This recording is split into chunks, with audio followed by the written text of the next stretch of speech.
I'm a member of two of the three organizations that sponsored this afternoon. I belong to the Elks and I belong to the American Legion.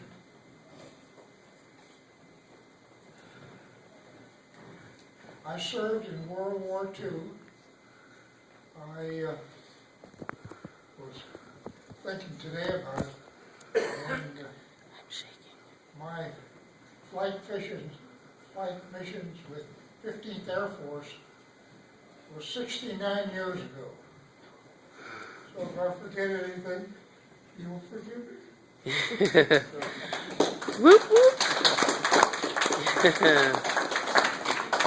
At any rate, at the beginning of World War II, in the summer of '42, I joined the Merchant Marine for about 8 months. And I made a trip to Australia, New Guinea, Antofagasta, Chile, Lima, Peru,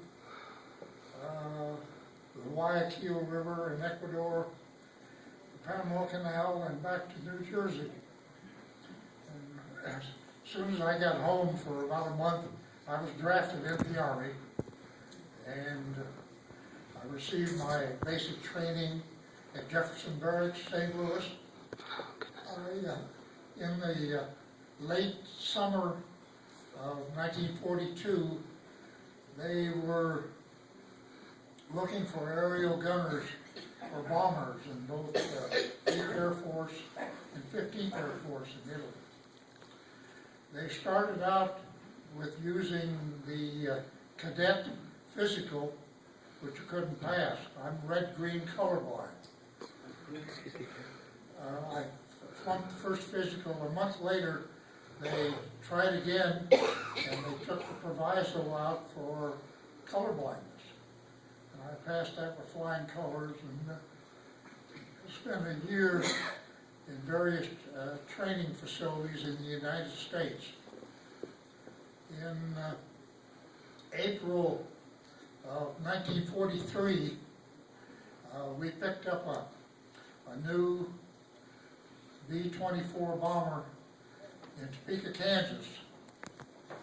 And the crew had formed a couple of months before that. And we picked up the bomber, and we flew from there to Florida, Puerto Rico, British Guiana, Fortaleza, Brazil, Dakar, West Africa, Marrakesh, Tunis, and Italy.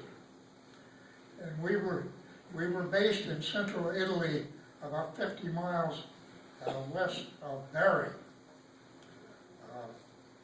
There were 2 squadrons on the field, and we were a part of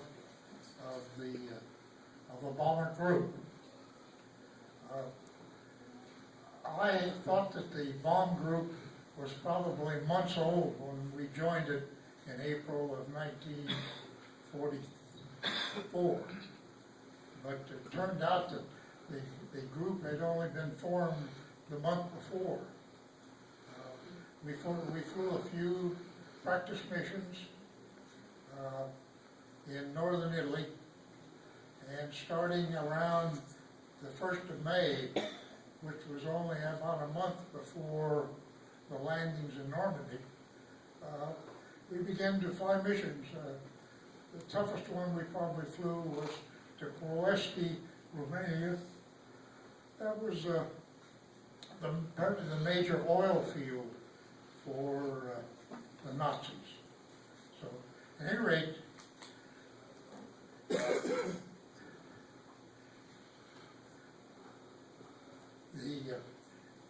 starting in June of 1944, the Allies, the United States, began to build up their fighter air forces.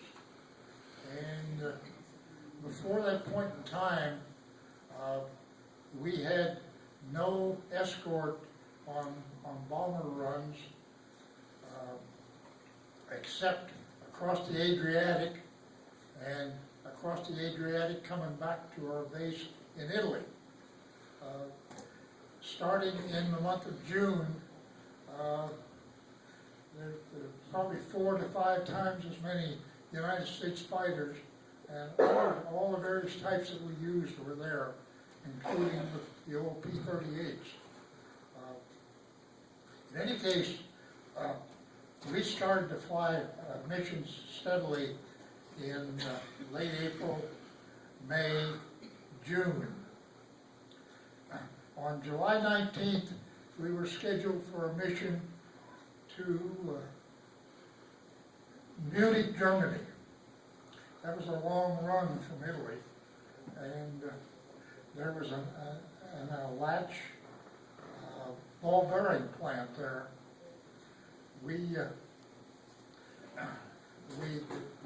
The bomb in late June and July, the 15th Air Force began to fly 1,000 bomber plane missions into France, Germany, Austria, Romania, Yugoslavia, wherever on the deal. On the 19th of July, we had a normal day of briefings and all. We found out that morning in the briefing after breakfast that just the day before, the Istrian Peninsula in Yugoslavia was declared to be safe for landings as long as you didn't land in a town or a city on the deal.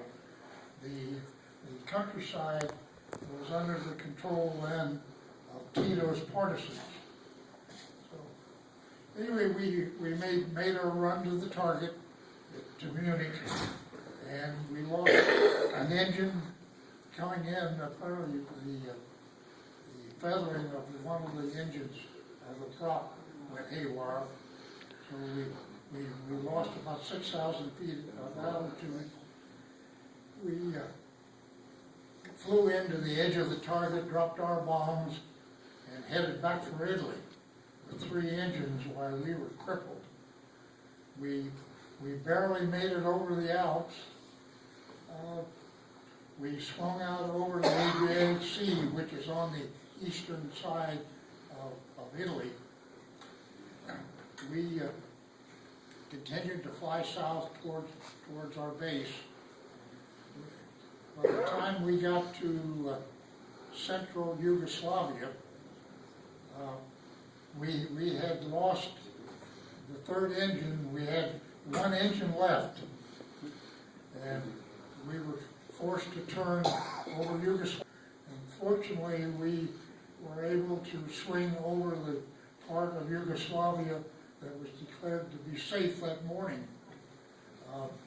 We bailed out at about 8,000 feet. And those bombers had a 10-man crew on them. There was 4 officers and 6 enlisted men. We all bailed out safely at around 6,000 to 8,000 feet, and we all landed safely. One of the officers pulled a delayed jump, sprained both ankles, and hid out for a week. By the evening of the 19th of July, we were all 9 of us were back together with the partisans, and we immediately started to move that night. We walked almost every night for a month, and we were probably averaging 20, 25 miles a day, a night on the deal. We slept in the daytime in farmhouses and barns and one thing and another. We did no hiking in the daytime. There was spotter aircraft around the German Air Force, so we didn't take a chance on being spotted. We, like I said, we walked for 4 weeks. We wound up 400 miles away from where we had bailed in a mountain meadow. There were 6 small villages in the meadow.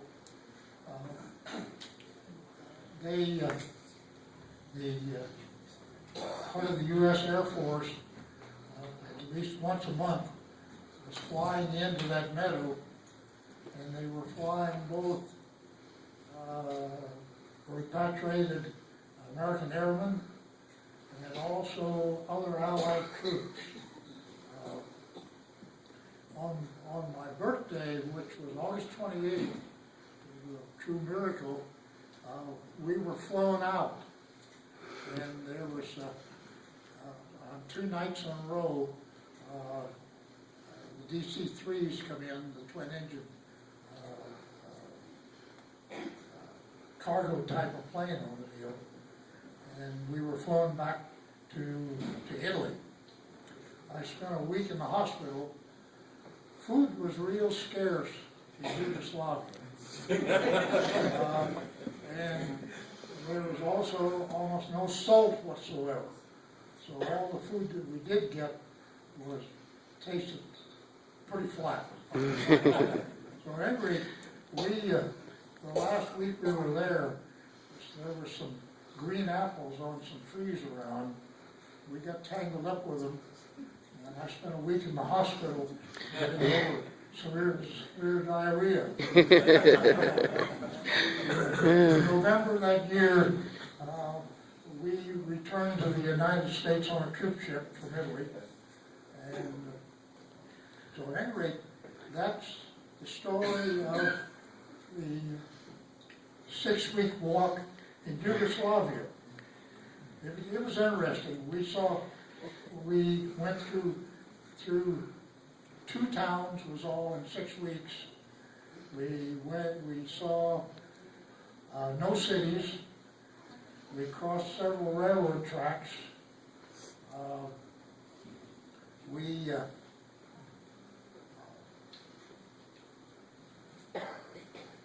Well, anyway, that pretty well covers that part of it. We came back to the United States in October of 1945. I was discharged, and in September of 1946, I started at the university. And from there on, it's strictly civilian.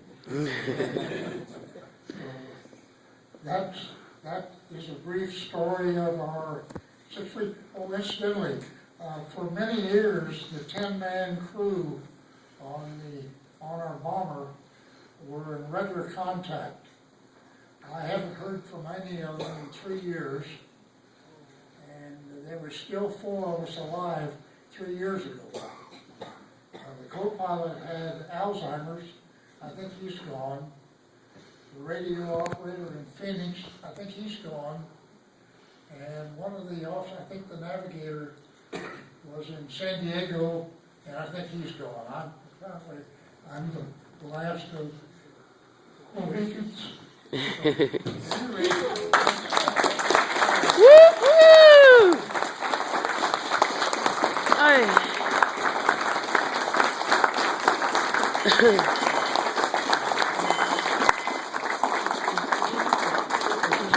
Up here that were published after the war on operations in Italy. There's also a picture of the crew here and in the other book, and there is It's got his plaque up here too. yeah, this was the medal that we. Anyway, thank you very much. Woo! I got a couple of questions that came to mind. What kind of weaponry did you carry out of that plane that you cross country with? You mean a hand weapon? You couldn't carry the 50s out of there. Each of us was issued a Colt 45 caliber pistol. 1911. It was in a backpack that had the shoulder straps on it. It was on the back, on her back, and the parachute that we used was fastened to the harness in front of the deal. So after we were on the ground for probably 3 weeks, the OSS had a United States Army officer there who was taking care of U.S. Army business in Yugoslavia. And we met him, and since we were under guard by the partisans, we turned over our sidearms to the U.S. Army, and they were dispensed to other people to use. So all of the weaponry you had was by your escorts? Yes. Okay. You were able to keep your trench knives and all that sort of thing. Colonel, we know that's changed since then. Now our military, when they drop into those zones, I know about this when they drop in, we will maintain our own weaponry because it's so much more sophisticated than anything anybody else has. And the ammunition that we carry is that much lighter. It's a 223, it's a little bit smaller shell. But anyway, thank you, Robert. Appreciate you, my brother.